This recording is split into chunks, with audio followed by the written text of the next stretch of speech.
Hello, আসসালামু আলাইকুম guys. আপনারা অবশ্যই অবগত আছেন আমাদের কিশোরগঞ্জ জেলাকে ময়মনসিংহে বিভক্ত করে দিয়েছে। এজন্য আমরা খুবই নিন্দা জানাই। আমরা আগে ছিলাম কিশোরগঞ্জ জেলার ঢাকা, বাংলাদেশ, এশিয়া।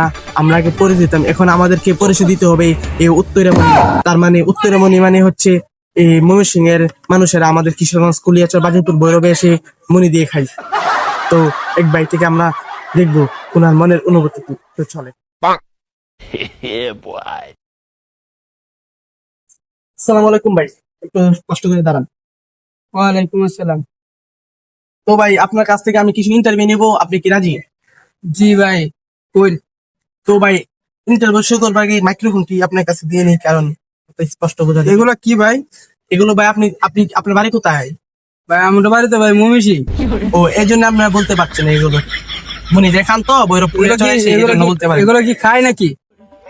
আগে এটা লাগাই নিন। ও ভাই, এটা হচ্ছে মাইক্রোফোন, আপনার কথাটা ক্লিয়ার আসবে। আপনারা ময়মনসিংহ এর মনি তো এই জন্য কিছু বলতে পারছেন না। আপনারা আমাদের কিশোরগঞ্জ কলেজের ভৈরবে সে কতদিন মনি দিয়েছিল একটু যদি বলতেন।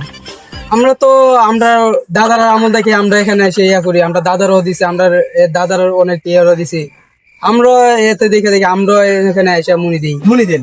জি, এগুলো ব্রেকিং নিউজ, জজ বাংলা টিভি থেকে আপনাদেরকে সরাসরি সংবাদ দেখতে পাচ্ছেন। উনি বলছে ওনার দাদারা, উনি আরো অনেকে, ওনার ছেলে মেয়েরাও এসে ভবিষ্যতে এখানে মনি দিবে, বই মনি দিবে।